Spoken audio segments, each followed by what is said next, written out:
Bem-vinda, bem-vindo ao BTC Journal, seu programa de notícias de negócios comentadas e analisadas pela equipe da BTC. Meu nome é Gustavo Habib, eu sou instrutor de negociação e comunicação, e no episódio de hoje é dia 2 de junho de 2022, falaremos sobre Stone, espaço laser, ajustes nos unicórnios, cortes no SoftBank, as SPACs caindo e também debentures na Inbrands, aqui comentando sobre empresas, mercado. Também falaremos sobre ESG e o famoso greenwashing, retomando o assunto da semana passada, com um grande problema que rolou na Alemanha. Vamos falar sobre indústria e tecnologia com a Volts de motos elétricas e também a Tencent e a estratégia no Brasil em games. Por fim, a gente vai comentar um pouco sobre o mercado automotivo, em recursos humanos, home office, vamos falar sobre Toyota, requalificação técnica e também sobre a Tesla e o Elon Musk e sua guerra contra o home office. E para falar sobre todos esses assuntos, eu estou aqui com o Renato Aracaki, instrutor de finanças corporativas, valuation e estratégia. Fala, Renato! Fala, Gustavo. Fala, pessoal, tudo bem? Sempre bom voltar aqui ao Journal, né? A gente anda bastante ocupado, bastante treinamento em company, treinamentos abertos, etc. Então, agradeço, obviamente, né, pela situação do Brasil, não dá para reclamar.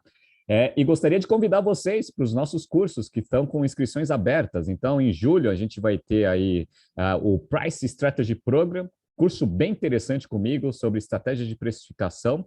A gente vai ter também o Strategy and Finance Program, se você é um tomador de decisão da empresa e que precisa de uma carga de finanças e uma carga aí de estratégia e marketing, faça esse curso que é bem interessante também, os cursos começando em julho.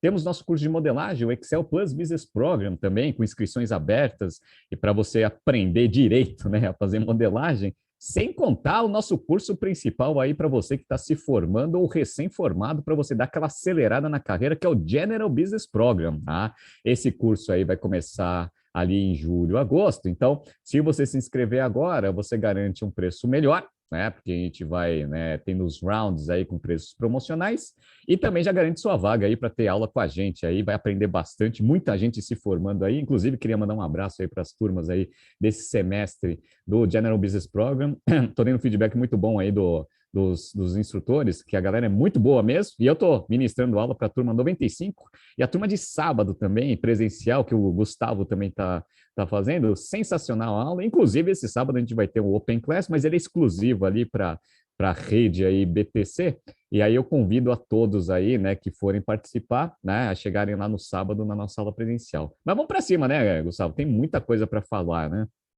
Tem bastante coisa, mas é bom que você tenha falado dos eventos exclusivos, porque você que é aluna, aluno, ex-aluno, ex-aluno da BTC já sabe, hein? Você já recebeu a comunicação, fica atento a e-mail, seu grupo de WhatsApp da sua turma, porque teremos o retorno dos eventos da BTC, o BTC Reunion e o BTC Athletics. Então, fica atento, você que é da rede BTC e você que ainda não faz parte, né? Aí mais um incentivo, né? Além dos conhecimentos adquiridos, você também pode participar dos eventos exclusivos aí da BTC e fazer esse networking para lá de qualificado.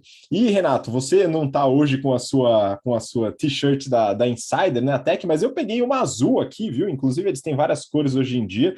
A Insider é parceira aqui do nosso canal. E para quem está, enfim, maluco com esse tempo, que hora tá calor, hora tá frio, é muito bom ter uma roupa com um bom conforto térmico. A Insider é referência em tecnologia têxtil. Então, vale a pena experimentar. Você que ainda não conhece, né, aproveita, porque você tem um cupom especial para pegar a sua Tech T-shirt, que é a camiseta básica. Básica por não ter nada na camiseta, tá, pessoal? Mas a tecnologia realmente impressiona. O Renato também gosta bastante e eu uso com bastante frequência, tá?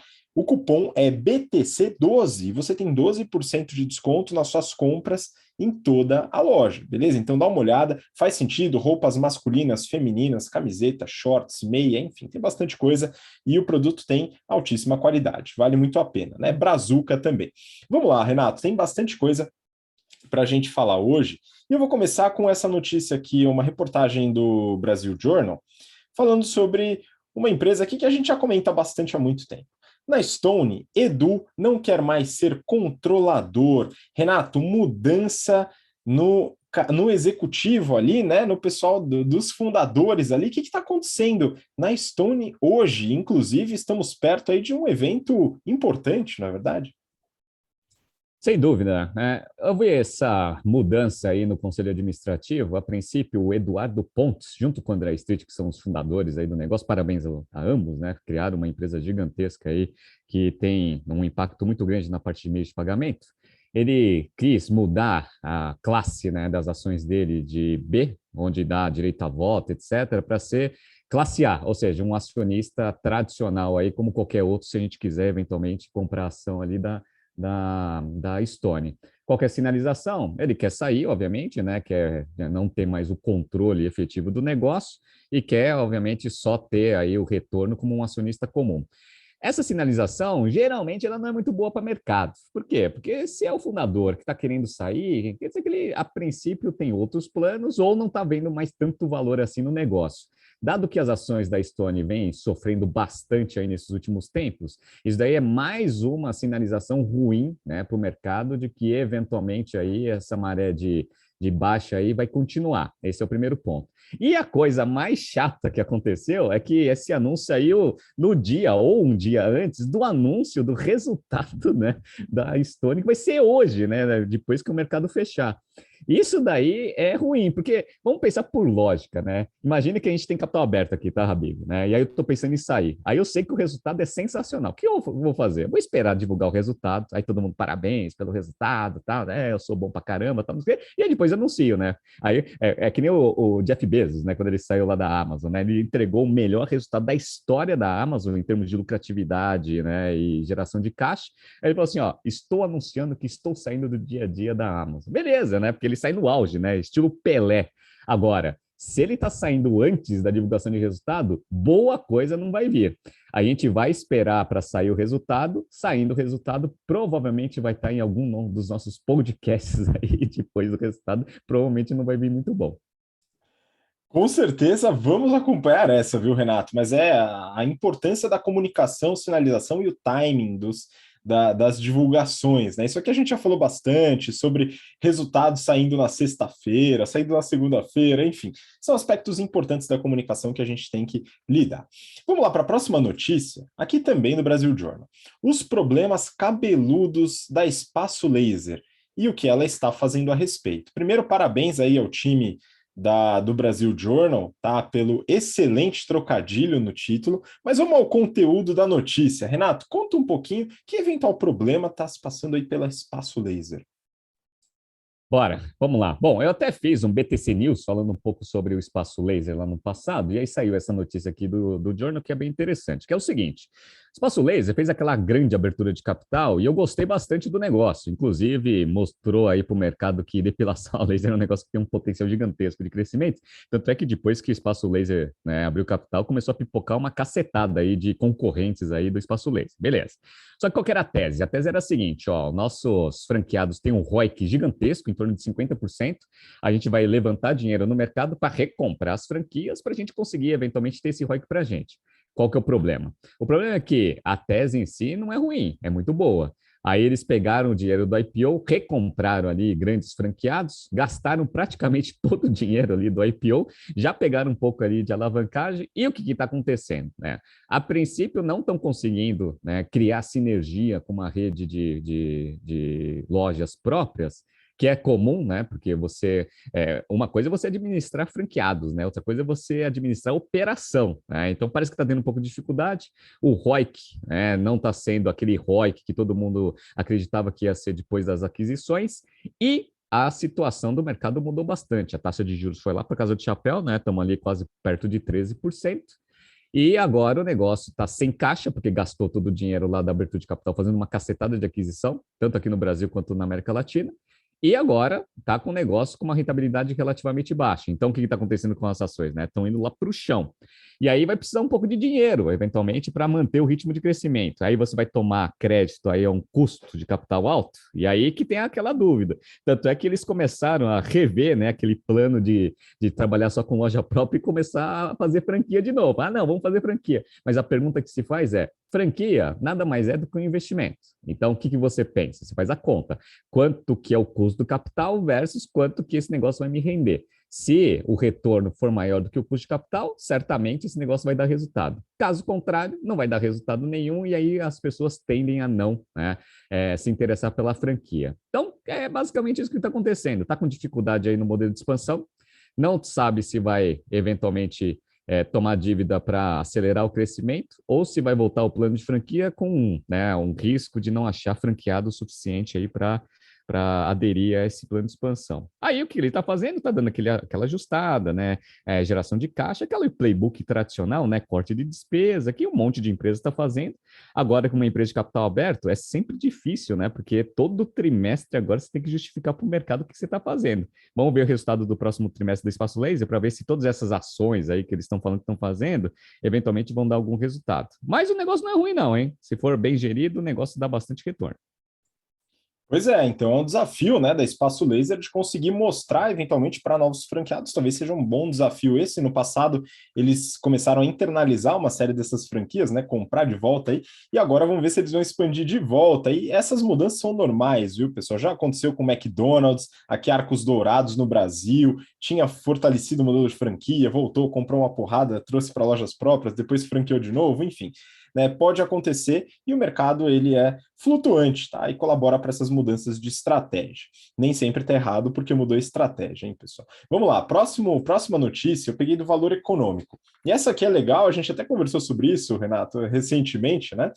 Unicórnios fazem ajustes no Brasil em busca de eficiência. Renato, será que a torneira fechou? O que está acontecendo aqui? O pessoal está realmente buscando eficiência?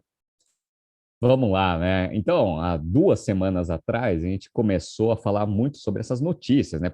Parecia que o mundo estava acabando ali, né? O dinheiro tinha acabado para esse monte de fundo, etc, né?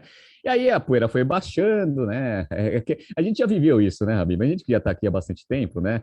A gente já viu aí, né? Não, agora o negócio não é unicórnio, agora é camelo, tal, que agora os investidores só estão buscando aquelas coisas sustentáveis, né? Esse tipo de discurso de racionalidade, ele dura umas 2, 3 semanas, né? Depois volta, não, unicórnio, crescimento, growth, empresas exponenciais, etc e tal. O que parece que está acontecendo é o seguinte, alguns sinais lá nos Estados Unidos estão mostrando que o crescimento econômico já está dando uma embicada para o lado, o que eventualmente vai fazer aí a inflação ser mais controlada do que os pessimistas estavam há 2 semanas atrás projetando, o que faz a taxa de juros eventualmente não subir tanto como todo mundo estava achando. Então eu já estou vendo essa semana já um monte de gente fazendo, o negócio já está tão ruim assim, né? Mercado, a bolsa já começa a andar mais de lado, já começa a subir, alguns ativos começam a receber dinheiro de novo. Só que, né, aconteceu aí uma onda, né, de redução de quadros aí nos unicórnios do Brasil que a gente falou aqui. Então, só para falar alguns, né? Então, Quinto Andar, Loft, aquele Facilai, tem até a Livap, um monte de outras empresas foram fazendo ajustes nos quadros e divulgando isso para o mercado. Aí tem um ponto interessante, né? Qual que é o ponto interessante? Empresas de capital fechado, elas falam assim, demitimos 10% do quadro. Só que o que importa, Habib? Importa a quantidade de funcionários ou o dinheiro efetivamente reduzido, né? Obviamente é o segundo, né? Então, o dinheiro em si, quanto que foi reduzido da folha de pagamento, ninguém divulgou. Então fica fácil, né? Você chega lá, né? Pegar lá, quantos estagiários a gente tem? Tem 100 estagiários, né? Tem 200 pessoas que ganham uma fortuna e tem 100 estagiários. Aí cortamos um terço aqui, né? Ficaram os 200 e 100 e te demitiu, né? Reduzimos de 300 aí para 200. Legal. Só que se forem 100 estagiários com custo extremamente baixo, vai ser aquela coisa que o número fica alto, né? Mostra para o mercado que está tomando uma ação, mas efetivamente ali no bottom line vai mexer pouco. Por quê? Porque os grandes salários que estão lá em cima não foram mexidos, né? Então, assim, essas startups estão fazendo esses ajustes, mas eu tenho um pouco de receio aí, que é mais para mostrar aí para o mercado, para os investidores, que está sendo feita alguma coisa.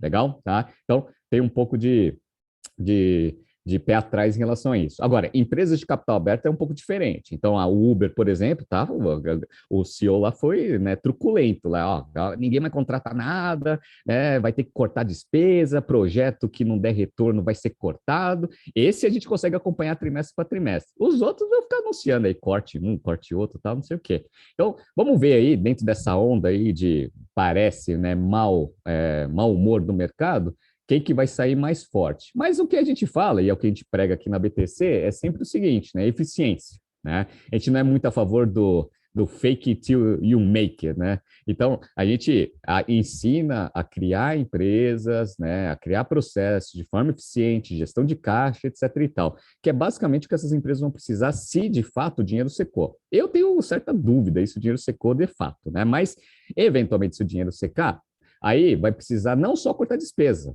vai ter que fazer geração de caixa. Isso não é qualquer um que consegue fazer. E se você é um empreendedor aí que está precisando ir para essa linha aí, né, de geração de caixa, Strategy Finance Program vai começar em julho. A gente vai ficar quase um mês só falando sobre corte, aumento de eficiência de processos e geração de caixa. Aproveita que o curso está aí e se você quiser aí, ó, né, já se inscreve.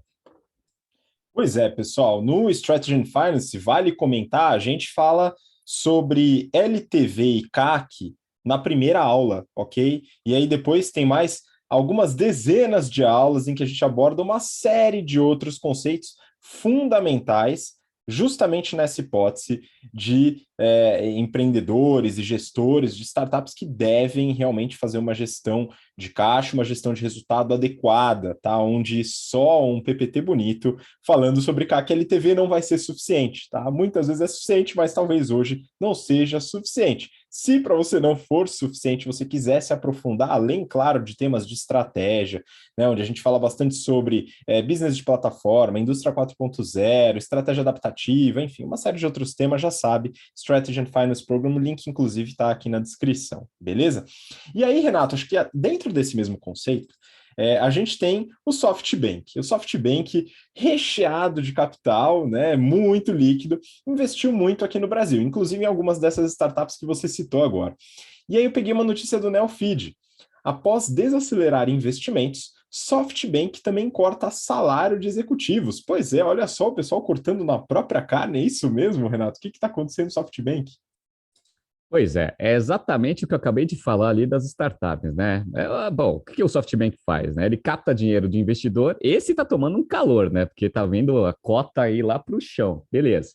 Aí ele investe aí nessas empresas de alto crescimento, e aí esse mercado aí, nesse ano aí de 2022, está tomando um calor. Então, um monte de empresa que o SoftBank investiu lá com Vision Fund, tá indo para o buraco. Então, as mais tradicionais que a gente conhece, aí o WeWork, Uber, já estão indo para o saco. Alibaba teve uma queda absurda no valor também, eles têm uma participação relevante, sem contar um monte de outras operações que eles tinham que estão indo muito mal esse ano. Beleza. Então, só o fundo está tendo um prejuízo aí, né, de trimestre. No ano passado, teve um prejuízo de 13,3 bilhões de dólares. Legal. Então, o negócio dando muito prejuízo. E aí é o que eu falei, né? A sinalização. Ah, putz, então, ó, startups ou em empresas que a gente está investindo. Comecem a cortar custo aí, porque senão esse negócio não vai funcionar. Só que a tese do negócio é crescimento. Você acha que o SoftBank investiu bilhões aí no valuation lá na Casa do Chapéu para uma empresa ficar gerando lucro ali num patamar baixo? Obviamente que não. Então, ele sinaliza isso para as startups, a galera fica com medo, começa a fazer aqueles cortes, né, que eu falei para vocês que são bem questionáveis, né, se estão dando impacto ou não. E aí o próprio SoftBank também tem que mostrar para o mercado que ele está tomando algumas ações. Ah, estamos reduzindo o salário aqui dos nossos executivos. Só que, olha, como ele é uma empresa, né, que precisa reportar essas informações para o mercado, aí que eu vou mostrar para vocês que esse negócio é só sinalização de virtude, né? Então, ó, vamos lá. Tem aqui, ó, os responsável de operações da parte de telecom do SoftBank. Ele teve uma redução de salário, tá, Habib? Ó quanto que ele ganhou ano passado, ó, 4,6 milhões. E aí, quanto que ele tinha ganhado no ano anterior? 5 milhões de dólares, tá? Então, olha como cortou, né? Então, ele tinha ganhado 5 milhões de dólares, agora 4,6. Agora tá difícil, agora vai ter que, né? Andar de transporte público tal, porque teve um puta num corte de salário, né? Aí tem um outro aqui, ó, aí o diretor financeiro, esse fez cagada pra caceta, né? Que é o Oshimitsu Goto. Esse aí ganhou só 2 milhões e 300 de dólares ano passado. Só que no ano anterior ele tinha ganhado 3,700. Então, nossa, esse aí também vai ter que começar, né, a comer no dia, né, que nem a gente faz, né, vai ir lá na feira de domingo para pegar a xepa, etc. Esse também tá mal das pernas, né?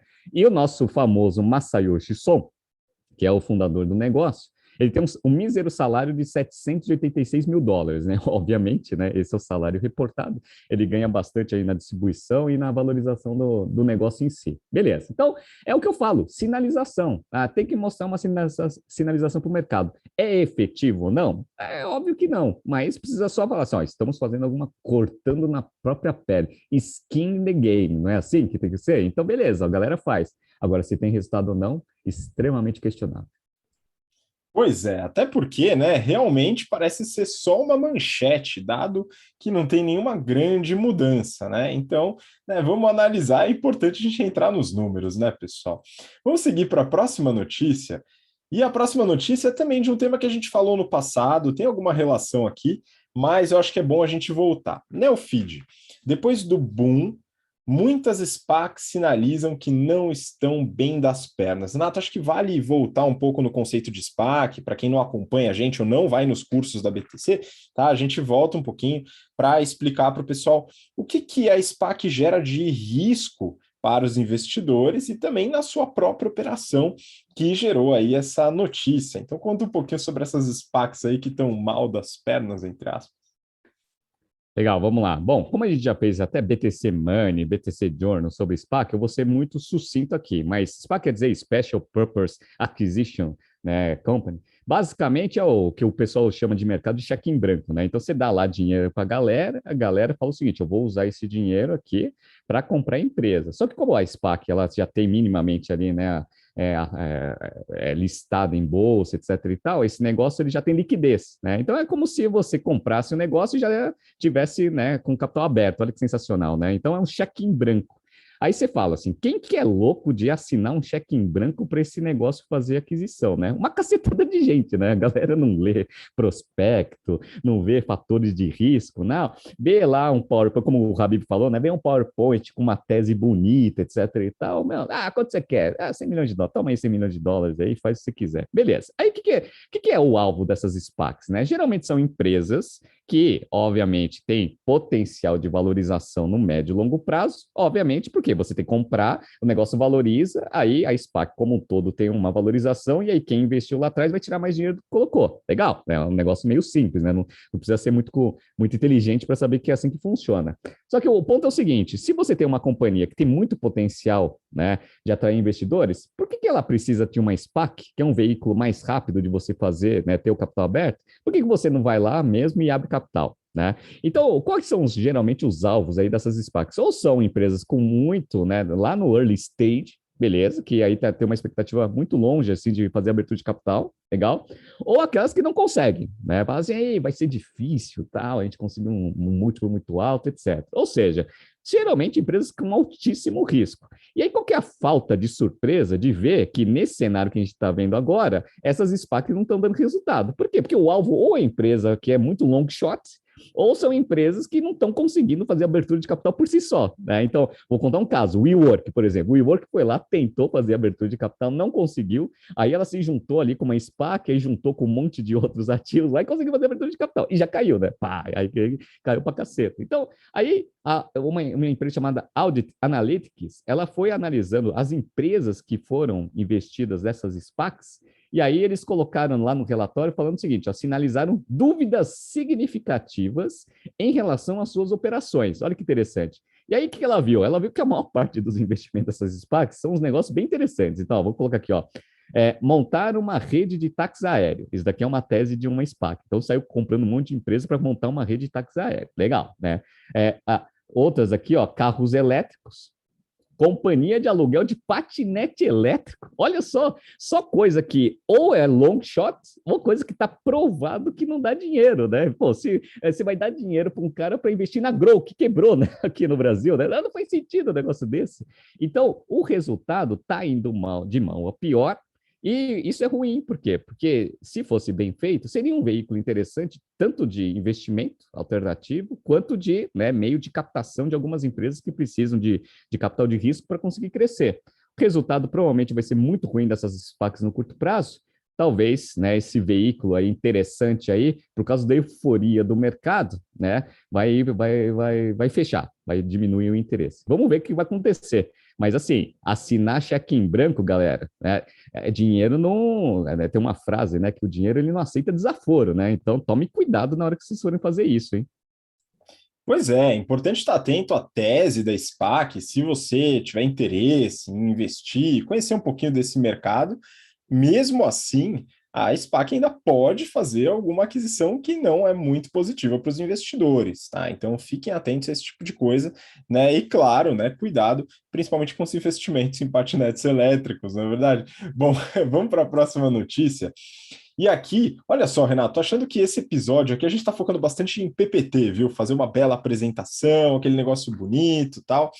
E aí depois eu até vou contar uma notícia em que isso vira caso de polícia, tá, pessoal? Mas é o seguinte, valor econômico. Inbrands negocia marca como garantia a credores. Renato, para convencer investidores a adquirirem debêntures da sua empresa, você precisa fazer uma apresentação persuasiva, mostrar que aquilo vai ter um retorno e que a empresa de fato vai pagar. Afinal, está no risco da empresa, tá? Existe o risco de crédito aqui dentro da empresa. Mas temos uma inovação no caso da Inbrands. Conta um pouquinho como que está funcionando essa inovação aí. Pois é. Ó, ligando com a notícia anterior, né? Fala assim, Aracaki, eu não tenho dinheiro para assinar cheque em branco para uma SPAC, né? Então eu não tenho nem corro esse risco, né, de assinar cheque em branco. Você corre esse risco sim. Por quê? Porque eu tenho certeza que seu assessor financeiro, né, te oferecer alguns produtos que você nem leu o prospecto. Ou seja, é praticamente assinar um cheque em branco. O que é? Crado Madeiro. Crado Madeiro tá pagando quanto? CDI mais 1,7. Tá bom, vai dar CDI mais alguma coisa, então vai dar dinheiro, né? É isso, sim. Aí você vai lá, compra o CRA, né? Aí, ó, daqui a alguns anos, ó, pá, né? Aí se ferra. Beleza, então você assina cheque em branco também, tá? Então, ó, vê se lê os prospectos dos produtos que te oferecem. Por que você está falando isso, Renato? Porque a gente lembra aqui, eu estava até conversando com o Habib, ou a gente falou isso em aula, ou a gente falou isso num podcast. A Imprints, ela foi, né, estava precisando de dinheiro, ela emitiu umas debêntures para o mercado. Emitiu uma cacetada, né? E uma especial, a gente analisou o prospecto. Aí a gente deu uma lida lá. Aí eu lembro que eu até tirei saco, né? Porque uma das garantias, né, de uma debênture é assim, colocamos uma marca aqui, né, como alienação fiduciária, caso eventualmente, né, tenha algum problema aí, né, do pagamento do principal. Beleza. Aí eu até brinquei com o Habib na época, falei assim, mano, os debenturistas se eu provavelmente vou receber esse dinheiro, vou ter que ter uma marca, né? O que é o valor de uma marca, né? O que o debenturista quer gerir marca, né? Será que a galera leu né, essas garantias, né? Aí o que aconteceu? Isso foi muitos anos atrás. Aí, ó, aconteceu, a Embrates não tem dinheiro para pagar e agora ela está vendo a marca, né? Que vai ser a contrapartida aí do não pagamento aí do principal da debenture. Aí a pergunta que se faz é, qual que é o valor de uma marca? O valor de uma marca é quanto estão dispostos a pagar, concorda? Certo? Beleza. A Embrandt está tentando vender algumas marcas para levantar dinheiro para honrar essa debênture faz 2 anos. Ou seja, ninguém quer comprar a marca. Então, quanto que vale as marcas? Zero, né? A gente tinha visto que a VR era a marca que estava lá, né, no dispositivo para ser como garantia. Aí, se ninguém quiser comprar a marca, quanto que ela vale? Não vale nada. E aí eu dei uma esmiuçada, até fiz um BTC News, acho que saiu hoje, se eu não me engano, né, sobre isso. Lá no documento ele tinha mais duas garantias, né? Uma que era os recebíveis de cartão de crédito. Aí você fala, bom, recebível de cartão de crédito é bom, né, Aracaki? Sim, desde que a empresa tenha a maior parte da sua receita em varejo, né? Que aí tem o cartão de crédito ali na transação. Que não é o caso da Embrands. Por quê? Porque a Embrands, ela tem aquela marca Elos, que ela é muito forte em atacado. Então, um monte de recebível ali é o quê? Boleto atrasado, só para vocês terem uma ideia, né? Então, o recebível já é uma desgraça total, beleza? Aí você fala assim, tem o estoque como garantia também. Aí eu peguei o estoque lá para dar uma olhada na nota explicativa, né? Menos da metade do estoque, ou metade do estoque, é produto acabado. Sabe o que é a outra metade? Matéria-prima. Eu assim, porra, então eu vou receber pano, né? Então, assim, não tem o Brasil, lá, o BNDES, lá que fez um empréstimo lá para Cuba, né? Que ele vai receber charuto em troca. É isso, né? Você comprou uma debênture, vai receber um pedaço de pano né, na sua casa como garantia ali da debênture. Então, galera, toma cuidado. Eu falo isso para todo mundo. Vai comprar um produto financeiro? Pergunta para o assessor quais são os riscos. Ele está lá para isso, né? Qual que é o risco desse negócio? Se der default, que vai acontecer, quais são as garantias, né? A gente é super, né, criterioso lá com FGC, né? Eu vejo muita gente, não, FGC, porque tem que ter, né? Tem FGC, não tem FGC. Aí vai lá, compra Crado Madeiro, não tem FGC, não perguntou para o assessor se o negócio faz sentido, não faz sentido, depois, ó, pimba, se ferra. Então, ó, esse aqui é mais um caso para mostrar para vocês tomarem cuidado na hora que te oferecem produtos que você não conhece. Vá atrás e pergunta para o seu assessor financeiro. Muito bom, e é isso mesmo, né? A gente muitas vezes pode ser enganado, não necessariamente de propósito, enfim, na má intenção, mas por falta de informação. Então, o que o Renato colocou é muito importante, né? Entender os prospectos, ler as informações, entenda bem as garantias, tá? Mas o problema pode estar até muito antes disso, viu, Renato? E aí a gente volta a um tema que a gente falou na semana passada, sobre ESG e greenwashing. E aqui é como um PPT persuasivo pode levar até o crime. Olha que beleza, envolver a polícia, viu? Então tem essa notícia aqui do Neofeed. Greenwashing vira caso de polícia na Alemanha. Renato, o que aconteceu aqui? Eu vou te contar um pouquinho do histórico, né? Então, enfim, na semana passada a gente falou, inclusive o Yuri, nosso parceiro aqui, um grande abraço para o Yuri, não pôde, infelizmente, participar hoje.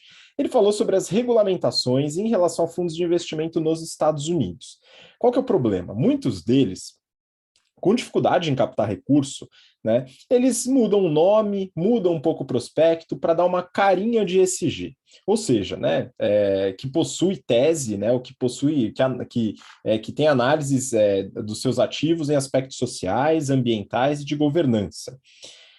O que certamente não surpreendeu. Em muitos casos, era basicamente historinha para boi dormir, né? O fundo ele não mudava a sua estratégia, apenas mudava o nome, deixava mais bonitinho, igual a startup quando faz rodada de investimento, né? Monta aquele PPT maravilhoso, fala que o futuro vai ser lindo, mas não necessariamente é verdade. No caso do ESG, a gente chama isso de greenwashing, né? Um apelido que foi dado aí popularmente, a roupagem verde, de certa forma, tá? Que não necessariamente vai se demonstrar na estratégia ou na tese daquele fundo, né, daquela gestora de recurso e tal. E essa notícia, né, ela mostra que não só nos Estados Unidos as autoridades estão atentas a esse tipo de discurso. No dia 31 agora de maio, 50 oficiais alemães tocaram a campainha da gestora de recursos DWS e também do Deutsche Bank, que é acionista majoritário dessa gestora, né, ele tem 80% do capital da DWS. Isso era parte de uma investigação sobre greenwashing. Como que aconteceu, viu, Renato? Isso aqui é a parte curiosa, né? O BaFin, né, que na verdade é a CVM da Alemanha, começou a investigação depois que a SEC, que é a CVM nos Estados Unidos, recebeu uma denúncia contra a gestora de recursos. De onde que veio essa denúncia? Da ex-diretora global de sustentabilidade da DWS, que foi demitida no ano passado. Ela disse que a empresa enganou os investidores no relatório anual de 2020, quando disse que metade dos ativos sob gestão, que totalizam 900 bi de dólares, eram alocados segundo os critérios ESG. Na investigação, os promotores disseram que encontraram evidências de que o ESG de fato não foi levado em conta em boa parte desses investimentos. E isso poderia se configurar como fraude. A gente está falando de crime aqui. Então, olha só, pessoal, tomem cuidado com as pessoas que vocês demitem nas empresas, viu, gente? Sobrou até para o Deutsche Bank, que é acionista majoritário. O banco não foi acusado, mas também participou da investigação por dividir sistema de TI, escritórios com a DWS, né? Enfim, espero que esse tipo de regulamentação ele comece a se fortalecer no Brasil também, né? Então a gente tem que ficar muito atento a esse tipo de coisa, porque não é só no prospecto em si, na análise técnica, mas também no marketing daquele eventual prospecto, né? Então é mais um ponto de atenção. Você quer falar alguma coisa, Renato, complementar? Essa onda aí de SG das empresas, tal, eu estou vendo que esse negócio não está sendo levado muito a sério aí pelas companhias e que, de fato, esse negócio está sendo mais uma ferramenta de marketing aí para melhorar a imagem da companhia, etc. e tal, e pouco focado na agregação de valor de fato, que pode ser para a sociedade ou que pode ser para o acionista de uma forma geral. A gente até ensina que existem diversas metodologias dentro dessa parte de focar no Corporate Social Responsibility, né, que é até um tema ali dos nossos cursos de estratégia.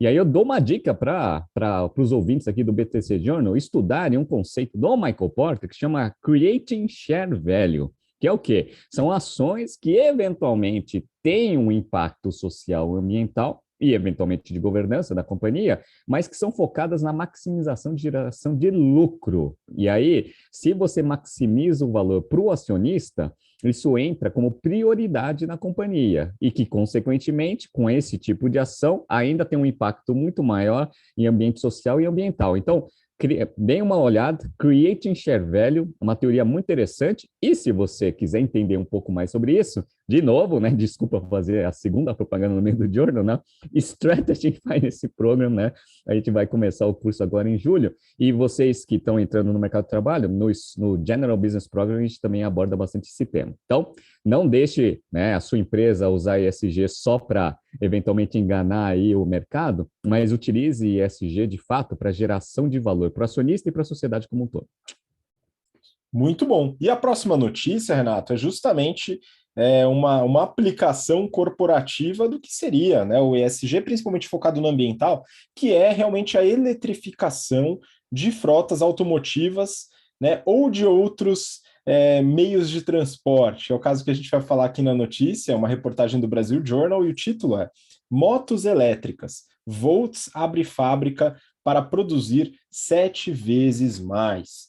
Então, a notícia aqui, ela comenta sobre a expansão da fábrica, né, a abertura da fábrica da Volts, que é uma empresa brasileira montadora de motos com motor elétrico e bateria. Eu vou explicar um pouquinho como que funciona tudo isso. A empresa, ela nasceu em 2017 no Recife, fundada por Renato Vilar, que foi trainee na Ambev, atuou no mercado de reposição de peças de motos, e aí foi seduzido aí pela transformação da mobilidade elétrica. A empresa, se a gente falar de estratégia de portfólio, a empresa tem basicamente 3 produtos. São 2 e um deles tem uma versão nova que a gente vai comentar. Os produtos são as motos e elas podem vir com uma ou com 2 baterias, alterando aí a autonomia e, claro, o preço da moto também. A EV1 Sport é basicamente uma scooter, né, o primeiro produto deles. Tem uma velocidade máxima de 75 km por hora, e a EVS é um modelo um pouco mais esportivo, com um pico de potência mais alto, a velocidade chega a 120 km por hora, e dela derivou a EVS Work, que foi desenvolvida basicamente para entregadores, tá? Mas é muito parecido o produto, e ele fica no meio termo aí de autonomia e potência entre a EV1 e a EVS. A gente vai falar desse produto em breve, até com uma parceria interessante, né? Mas falando em autonomia, elas vão de 100 a 180 quilômetros, dependendo da quantidade de baterias e andando devagar, viu? Essa autonomia, o pessoal estima aí andando a 35 quilômetros por hora. Se você andar 100 quilômetros por hora, que talvez seja uma média razoável para uma avenida de velocidade média em São Paulo, não estou brincando, mas o pessoal anda um pouquinho mais rápido do que 35 quilômetros por hora, muito possivelmente a autonomia reduz bastante, viu, pessoal? Tem um novo produto que eles estão criando, que é um triciclo invertido, viu? É um triciclo com 2 rodas na frente e uma atrás, que também tem o intuito de ser utilizado no trabalho. Inclusive, a Ultragaz já encomendou uma série desses produtos aí, desse triciclo invertido, para sua logística. Isso é bem interessante. Os preços, né? Vou falar um pouquinho dos preços. Eles partem de R$ 15.000 para a EV1, que é o modelo mais simples, e chegam a 20 mil para a EVS. Isso na versão com uma bateria. Uma bateria adicional, eles cobram aí cerca de R$ 4.000 acima. Essa bateria ela tem 3.000 ciclos, o que dá mais ou menos 300 quilômetros de vida útil total, mas é claro, andando devagar de novo. É maior velocidade, menor a vida útil total. E aqui entra um dos pilares estratégicos da empresa, o modelo de locação de bateria e a logística para trocas. E é um negócio que eu estava batendo papo com o Renato, vou até pedir para ele comentar um pouquinho. Mas basicamente o que eles colocam na reportagem? O usuário ele compra a bateria hoje, mas a ideia é que a empresa venda a moto e cria um sistema de assinatura para baterias. O desafio é um pouco da logística. Aí, Renato, você tinha comentado sobre uma expectativa, né, de lidar com a dificuldade hoje da recarga, que é um pouco mais lenta do que simplesmente colocar gasolina no tanque, né? Tem muito projeto de engenharia aí para carro elétrico que fala que o jeito mais eficiente é você ter uma bateria central ali do carro, né, que é a principal, e você ter outras baterias que são complementares à bateria principal. Ou seja, né, imagina que você está lá andando na cidade e, putz, você está acabando a bateria. Beleza. Aí você vai, retira essas baterias auxiliares, que são menores e você pode remover, para você simplesmente deixar no posto e o posto te entrega baterias carregadas. E aí você mantém aí o seu carro andando, né? Falam que diminui bastante, obviamente, né, esse tempo aí de substituição, que tanto na recarga rápida é 40 minutos, então quem tem 40 minutos para ficar parado lá para fazer uma recarga rápida, né? E às vezes, né, num futuro próximo, dado que a galera vai ter lá a energia solar, você vai ter um acúmulo de energia ali dentro de casa e você já deixa essas baterias carregando. Chegou em casa, substitui, beleza? Já está com o carro pronto aí para poder sair. Então, dizem que vai ser isso o futuro, né, que é o jeito mais eficiente aí em termos de usabilidade. Parece, né, eventualmente, que vai começar aí com as motos, né? Vamos ver se com moto funciona. Pois é, acho que eles vão tentar essa, viu? Até estão implementando locais para troca de baterias. Então vamos ver se isso realmente pega. E aí, alguns pontos só da notícia que eu acho que vale ressaltar. A primeira é que essa fábrica na Zona Franca de Manaus subiu com um investimento de 12 milhões de reais dentro de um investimento total de 100 milhões que a empresa recebeu, liderado por Creditas e Grupo Ultra. E a gente acabou de falar do Grupo Ultra com a Ultragás, utilizando um dos produtos para distribuição de botijão de gás. Então é bem interessante, né? Traz uma certa sinergia.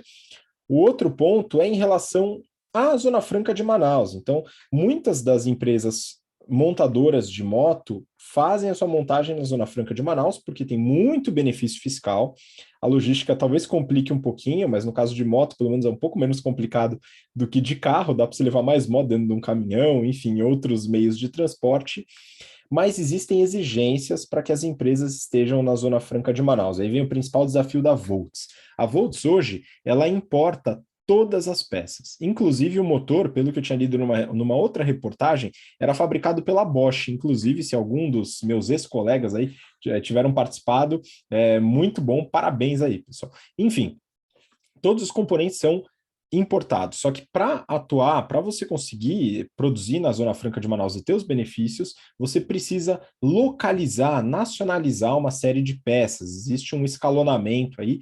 E quando eu atuei na indústria, eu trabalhei com nacionalização de peças. Era a época do Inovar Alto, enfim, um programa governamental que também fortalecia aí a produção local. E é um grande desafio de você começar a produção de todas essas peças, ou de uma parte dessas peças, no Brasil, tá? Então esse é o grande desafio da Volts, vai ser interessante, se não conseguir, acaba perdendo os benefícios, então tem que ficar atento. E aí, por último, em relação a essa notícia, a EVS Work, que é o produto derivado aí do modelo EVS voltado para entregadores, já tem um parceiro aí que é o iFood, que não dá ponto sem nó, viu, pessoal? A iFood foi lá, fez uma parceria com a Volts e agora tem a EVS Work iFood, que é uma moto que a iFood vai desenvolver, vai distribuir para os entregadores a um preço de R$ 10.000, é um preço reduzido e com esse modelo de locação de bateria. Vamos ver se esse negócio vai pegar. Eles já fizeram alguns testes e tal. A ideia é que os entregadores tenham a redução do custo da gasolina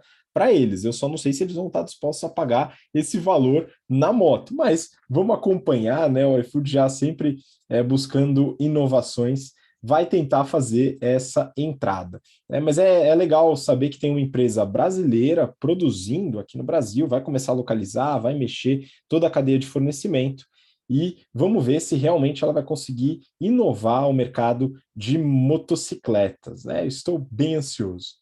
Vamos para a próxima notícia, é o seguinte, a próxima notícia é do Neofeed e o título é exclusivo. Tencent Games, maior empresa de games do mundo, vai abrir operação no Brasil. Tá? Então aqui a gente está falando, né, junto com a Volts também aqui na Tencent, operações no Brasil. Mas aqui não é no caso de uma empresa brasileira, é uma empresa chinesa, que é a Tencent, que é a maior empresa de games do planeta. A notícia fala da abertura dessas operações e por que que a Tencent está fazendo essa expansão. Tem alguns motivos. Um motivo que justifica a expansão internacional e outro que justifica o fato de ser no Brasil. Por que que a Tencent está expandindo internacionalmente? Um dos principais motivos para ela dar esse gás são as restrições impostas pelo governo chinês ao mercado de games. A gente já comentou sobre isso em um jornal passado. A China, ela limitou o tempo de jogo para menores de 18 anos, com o intuito em combater o vício de jogos. E isso já se mostrou na queda do faturamento da empresa no mercado doméstico de games. A gente vai ver daqui a pouquinho. Por outro lado, as participações da Tencent nas operações internacionais, elas tiveram um aumento de receita. Uma das principais é a Epic Games, que é a dona do Fortnite, que eu não conheço, mas já ouvi muito falar. E a Tencent, ela tem muito essa estratégia de investir no mercado internacional de games através de aquisições, investimentos, fusões fora do país, não utilizando seus próprios produtos. E por que o Brasil? Já não tem dor de cabeça suficiente, né? Enfim, o que aconteceu? O Brasil é um mercado muito grande para games. Em 2021, movimentou cerca de 2,3 bi de dólares, sendo o 13º maior mercado do mundo. E diferente do mercado asiático, que é um mercado saturado, o mercado brasileiro é um mercado crescente, muito crescente. Então a Tencent, ela viu esse potencial no Brasil e ela já começou a investir através de algumas aquisições, né, investimentos que ela fez aqui em empresas como a Level Up, que é dona do jogo Ragnarok, que é muito conhecido, e a Riot, que é dona do League of Legends e também atua aqui no Brasil. E a ideia é trazer para cá esses investimentos próprios, os jogos próprios da Tencent. Vamos dar uma olhada nos resultados dessa empresa, que é a maior do mundo nesse mercado, pessoal. A Tencent, ela não tem só jogos, tá? Inclusive, ela é uma das maiores empresas de social media, de redes sociais no mundo, por causa do WeChat, tá? Enfim, vamos lá. A empresa teve, no resultado do primeiro TRI de 2022, uma receita de 20,3 bi. Eu já estou fazendo aqui o câmbio do yuan para o dólar, é em torno de 6,67. Então, 20,3 bi, estável em relação ao primeiro TRI de 2021. Aí teve um pequeno aumento de 1% em redes sociais, que é cerca de 4,3 bi. Games domésticos caiu 1,5%, 4,9 bi versus 5 e alguma coisa, 5 bi alguma coisa, né? No mercado doméstico, essa redução se deu por causa da regulamentação, muito provavelmente. Games internacionais cresceu 5%, de 1,5 para quase 1,6 bi, e eles têm uma receita de anúncios que caiu muito, também impactada pela regulamentação, caiu 17,4%. Né? E a fintech da empresa é a maior representatividade da receita, mais de 30% da receita é fintech, que subiu quase 10%. Enfim, margem bruta, 42,1%, teve uma queda de 4 pontos percentuais em relação ao mesmo TRI do ano anterior, e o lucro líquido ele foi de 3,8% e caiu 23%, Renato, caiu muito, né? E tudo isso teve impacto também por causa das regulamentações no mercado chinês, e isso mostra, né, o interesse da empresa em internacionalizar ainda mais suas operações de games. É a maior empresa de games do mundo e tem várias outras atividades, mas que está tentando se virar de alguma forma em relação a algumas restrições que a China já está impondo, né? Vamos acompanhar esse mercado dentro da China e fora também. Vamos para a próxima notícia? Próxima notícia eu peguei da Forbes, e na verdade é uma entrevista. Requalificar mão de obra é vital para o futuro, diz CEO da Toyota. E aqui vale a pena comentar um pouco sobre a estratégia da Toyota relacionada a essa notícia. Aqui é a reportagem com o CEO chama Rafael Chang, e ele comenta sobre alguns dos desafios no Brasil e América Latina. Primeiro desafio, a eletrificação da frota, ou a sua estratégia de portfólio. Eles recentemente apostaram muito fortemente nos veículos híbridos flex. Então, por exemplo, no caso da Toyota, o lançamento do Corolla híbrido flex e também o Toyota Corolla Cross. Mas parece que a mudança está vindo um pouco mais rápido do que eles esperavam, né? Então, o CEO ele fala das 4 tecnologias que eles querem implementar e fortalecer. Híbridos flex, híbrido plug-in, que é o que tem motor a combustão e elétrico. O elétrico é plugado na tomada, né? Você carrega ele na tomada. Os 100% elétricos e também a hidrogênio. Aqui, pessoalmente, acredito que existe um problema de falta de foco, né? Talvez isso possa vir a prejudicar um pouco a estratégia da Toyota. Qual será o modelo que de fato vai pegar? Tentar todos, não sei se é o caso, né? Mas vamos aguardar. Segundo desafio, a requalificação de engenheiros e técnicos para lidar com essas tecnologias. além de toda a cadeia de fornecedores, porque está todo mundo muito acostumado com veículos a combustão. E aqui o executivo ele já joga na lata. O CEO ele fala: a gente precisa do esforço do governo para educação superior, educação continuada, fortalecer investimentos. Então tem várias mudanças que não vão depender só da Toyota, e esse é um desafio para a eletrificação da frota também. O terceiro é a desativação da fábrica de São Bernardo, que a gente já comentou aqui, inclusive falamos recentemente de alguns resultados da Toyota. Eu vou atualizar porque saiu o resultado fechado de 2021. Eles optaram por fechar a fábrica de São Bernardo, vão manter as operações no interior de São Paulo, Porto Feliz, Sorocaba e Indaiatuba. E a ideia é realocar todos os funcionários, mas é claro que alguns não vão querer. E aí eles estão numa negociação com o sindicato para ver como vai ser a realocação e também qual vai ser o prêmio aí para quem eventualmente não continuar. E como a gente já comentou aqui, o sindicato, no caso o sindicato do mercado automotivo, dos metalúrgicos, tem uma atuação bastante presente, é muito forte e tem alto poder de barganha. Então a Toyota não consegue simplesmente impor a solução. Tá? Por fim, a infraestrutura, tanto para carros elétricos como para carros com tecnologia para hidrogênio. Não basta desenvolver o carro, tem que ter investimento na recarga e também nos fornecedores, em toda a rede. Então, são muitas mudanças e a Toyota está se preparando para elas. Apesar de que eu acho que essa ideia de desenvolver todas as tecnologias talvez seja um pouco complicado. Mas a Toyota sabe trabalhar muito bem, e isso se mostra pelos resultados. Olha só como a Toyota performou em 2021, Renato. Aqui eu já peguei o câmbio, né? O legal do câmbio, quando a gente fala de ien para dólar, é que é um câmbio de 129 para 1, né? Maravilha. Então é o seguinte, receita líquida da empresa em dólar, 242 bi. É muito dinheiro, pessoal. Teve um aumento de 15% em relação a 2020. Dessa receita toda, a gente tem na frota, olha só, de vendas de veículos, 10,3 milhões de veículos vendidos contra 9,9. Os eletrificados, que inclui híbrido flex, híbrido plug-in e o elétrico, são 28,4% dessas vendas, contra 23,7% no ano anterior. Então, a representatividade dos eletrificados aumentou. Só que tem um problema. Desses eletrificados, 95% das vendas é de híbrido flex ou híbrido gasolina, que é o modelo, vamos dizer, o primeiro modelo, que talvez vocês lembrem do Prius, né? Mas boa parte é ainda nas vendas nesse modelo, hoje representada muito pelo Corolla, que é o motor elétrico que é alimentado pelo motor a combustão, tá? Ele não vai na tomada. E aí é um desafio de mudar essa representatividade para as outras tecnologias. Bom, ela teve aí um lucro operacional de 23 bi, que dá uma margem de 10%, aumentou 36% o lucro operacional de ano para ano, e o lucro líquido aumentou quase 27%, chegando a 22 bilhões de dólares, uma margem de 9,1%, uma empresa absolutamente rentável e com volumes impressionantes, viu, Renato? O negócio é realmente destruidor, né? Mas no bom sentido, eventualmente. Agora, Renato, o seguinte, né? A Toyota tem esses números magníficos. Vamos dar uma olhadinha na Tesla, tá, pessoal? Então é o seguinte, tem uma notícia, eu já vou falar da notícia, mas eu queria comparar os números primeiro.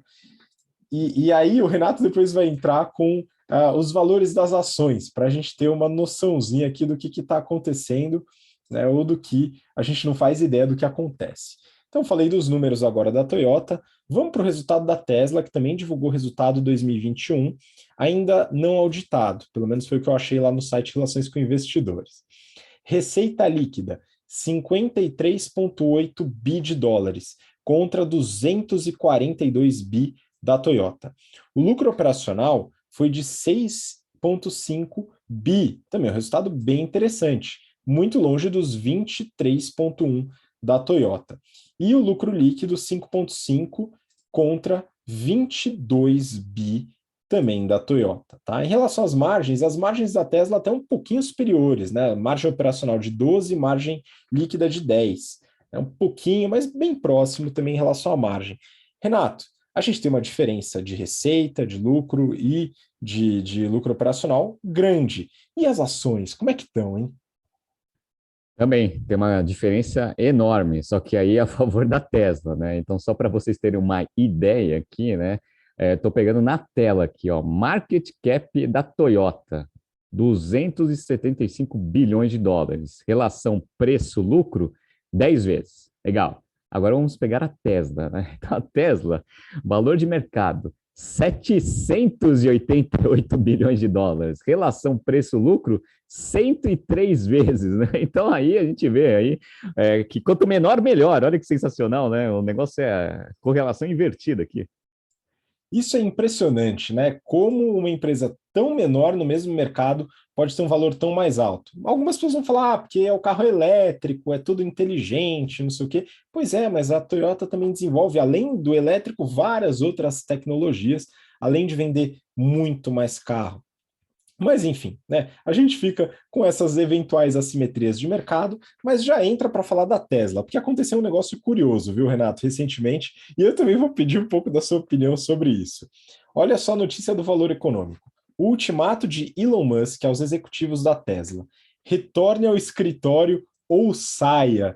Pois é, Elon Musk entrou em guerra com o home office. Olha que maravilha. No e-mail enviado para colaboradores da Tesla, e ele não negou que tem enviado a princípio, Musk disse que quem não retornar ao escritório pode pegar trouxinha e sair da empresa. O título do e-mail seria: trabalho remoto não é mais aceitável. Esse é o título do e-mail. E aí no meio tem uma frase: quem deseja fazer trabalho remoto deve estar no escritório no mínimo 40 horas por semana.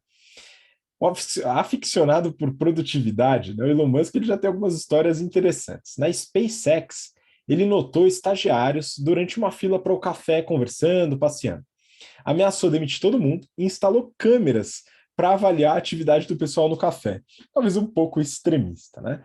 Mas com esse histórico, imagina a crise de gestão que vai rolar no Twitter, Renato. Porque o Twitter já anunciou que vai fazer home office permanente.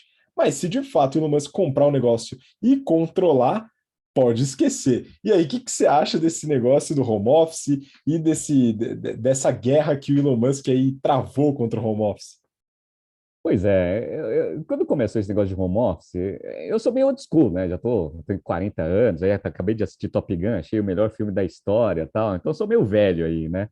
Mas na minha época, o negócio era o seguinte: você tem que trabalhar, tomar chicotada, que senão você não ganha. Então tem que, meu, trabalhar pra caceta, mostrar resultado, etc. Não tinha muito essa facilidade aí do que essa nova geração está tendo aí no mercado de trabalho.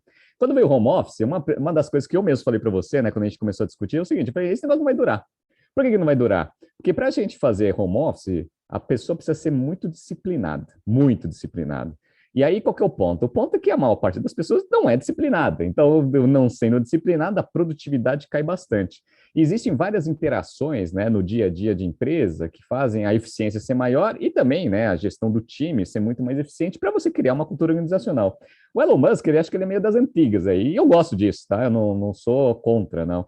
E aí ele tá colocando lá, meu, tem que voltar, porque tem que aumentar a produtividade, etc e tal. Eu sou 100% a favor. Acabou o problema da pandemia, tem que voltar mesmo. Só que em algumas áreas, certamente ele vai ter uma certa dificuldade aí de recrutar. Por exemplo, área de desenvolvimento. É uma área que tem uma demanda gigantesca no mercado, tem pouca gente qualificada pela quantidade de demanda que tem. Então, o pessoal está usando até o home office como um benefício, né? Então, ele vai comparar duas ofertas, né? Vou trabalhar na Tesla, eu vou trabalhar numa empresa que vai me pagar o mesmo salário, mas é home office. Beleza. Aí, geralmente, as pessoas estão escolhendo a segunda opção. Então, em alguns cargos, ele vai ter uma certa dificuldade aí de conseguir, né, recrutar gente para fazer os trabalhos. Outros não tem muita diferença, não. Financeiro, um negócio mais de back-office, assim, manda para dentro lá e se não quiser, vai embora. Acho que esse daí vai funcionar. Mas eu acho que funciona, né? Então, colocar câmera ali para saber se o estagiário está trabalhando de fato ou não, etc. É bem old school, assim, mas eu acho que são práticas que precisam se manter minimamente dentro das companhias para manter aí o foco no acionista principal e nos resultados, né? Eu não sou muito contra, não, ó. Sou bem a favor, mas quero ver como que vai ser o choque de cultura lá no Twitter, né? Provavelmente vai ter um turnover assim, né? Vai ter que renovar todo mundo ali dentro do negócio. Espero que se mantenha ativo. Pois é, essa diferença eu quero ver, porque uma empresa que já falou que vai fazer home office permanente vai com certeza mudar essa estrutura né, de governança, enfim, vamos entender como é que isso vai lidar, como que o Elon Musk vai conseguir, né, fazer essa mudança numa empresa que, como o Renato comentou, né, tem muita gente em desenvolvimento, tecnologia, um mercado que tem alta demanda e baixa oferta, e as pessoas podem sair, né, eventualmente o poder de barganha vai migrar para o outro lado. Pois é, e ó, já fazendo agora a minha terceira promoção aí dos cursos da BTC, quem fizer o Strategy Finance Program, no final eu vou ensinar minha metodologia de gestão consagrada já no mercado, que chama Tripé da Gestão. Quem conhece o Tripé da Gestão, que trabalha comigo, etc., já sabe o que é o Tripé da Gestão. Eu falo que você consegue gerir desde a padaria até o Unilever com o Tripé da Gestão. Tem um pouco a ver com o que o Elon Musk está fazendo, né? Mas faça o curso para você descobrir o que é o tripé da gestão. Pois é, muito bom. Dentro dos cursos, a gente traz alguns conceitos novos aqui que são desenvolvidos pela BTC, tá? Inclusive, o tripé da gestão faz parte aí desses conceitos, e eu acredito que o Renato aí tem uma boa indicação aí para trazer para o pessoal, né, Renato? Fala aí um livro bacana aí. Ah, e aí, para quem está assistindo no YouTube, quem não tiver, já estou falando, quem já fez curso aqui sabe que eu amo esse livro, né? Chama Double Your Profits in 6 Months or Less. Então, ó, esse livro aqui do Bob Pfeiffer, recomendação, principalmente para quem quer aumentar a eficiência da companhia, principalmente nesse cenário aí de dinheiro escasso a princípio, né? Então, pessoal, a Bíblia aqui, ó, Double Your Profits in 6 Months or Less. Muito bom. E com essa indicação, a gente finaliza o programa de hoje. Renato, muito obrigado de novo pela participação. Valeu, Habib, valeu, pessoal. Até semana que vem. Grande abraço. Muito obrigado, você que acompanha a gente até agora, pelo interesse, pela paciência. Semana que vem nos vemos novamente aqui no BTC Journal e espero vocês também nos nossos cursos nesses próximos semestres. Um grande abraço, até lá. Tchau, tchau.